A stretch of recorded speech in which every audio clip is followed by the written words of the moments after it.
வணக்கம், நான் ஸ்ரீதி பேசுகிறேன். இந்த பதிவு வாழ்வியல் உண்மைகளை உணர்ந்து அவற்றை பயன்படுத்த நினைப்பவர்களுக்கு மட்டுமே. திருமண வாழ்க்கையை தொடர்ந்து கொண்டு போக சில அனுபவ உண்மைகளை பகிர்கிறேன். காதல் திருமணம், திருமணத்திற்கு பின் காதல், கட்டாய திருமணம், அவசர திருமணம் என ஏதாவது ஒரு வகையில் திருமணம் நடைபெற்றிருக்கலாம். அந்த திருமணத்தில் பெரும்பாலான பிரச்சினைகள் ஏற்படுவது கணவன் மனைவிக்கிடையே சரியான புரிதல் இல்லாததால் தான். புரிதல் என்பது ஒருவரது விருப்பங்களை தொடர்ந்து நிறைவேற்றிக் கொண்டிருப்பது இல்லை. வாழ்க்கை துணையின் உடற்கூறு, பழக்க வழக்கங்கள், குணங்கள், பொழுதுபோக்குகள், விருப்பங்கள் முதலியவற்றை தெரிந்து கொள்வதற்கு முக்கியத்துவம் தரப்பட வேண்டும். அதற்கேற்றவாறு பொறுமையுடன் பேசி ஒவ்வொரு விஷயங்களுக்கும் தீர்வு காண வேண்டும். வேதாத்திரி மகரிஷி சொன்னது, தம்பதிகளில் யார் முதலில் விட்டுக் கொடுக்கிறாரோ அவர்தான் அறிவாளி என்பது. அது முற்றிலும் அனுபவ உண்மை.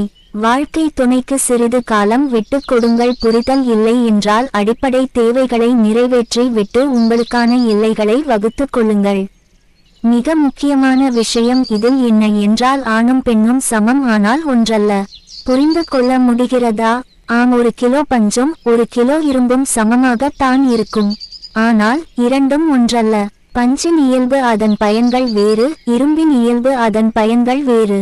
இது புரிந்தால் தான் பயன்படுத்த முடியும். இப்போது புரிகிறதா? ஆண் என்ற படைப்பு வேறு, அதன் உடற்கூறு, உளவியல் கூறு, விருப்பு வெறுப்புகள், செய்ய முடியக்கூடிய விஷயங்கள் வேறு. அதை போலவே பெண் என்ற படைப்பும்.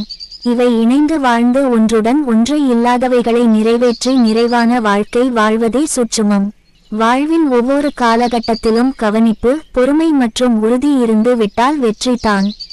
அடுத்த விஷயம், உலகில் அன்பிற்கு ஈர்க்கப்படாத ஜீவன் ஒன்றில்லை. எனவே அன்பு காட்ட தெரிந்து கொண்ட திருமண பந்தம் தொடர்ந்து செல்லும். எல்லாவற்றுக்கும் மேலாக ஒவ்வொருவரின் வாழ்விலும் அவர்களுடைய வசதி, பதவி, அதிகாரம், உருவம், உடல் நலம் ஆகியவற்றின் அடிப்படையில் பெறக்கூடிய மகிழ்ச்சியின் அளவு வெளியில் பார்க்க அதிகம் குறைவு என்பது போல் தெரிந்தாலும் உணர்வு நிலையில் ஒரே அளவுதான் இருக்கும்.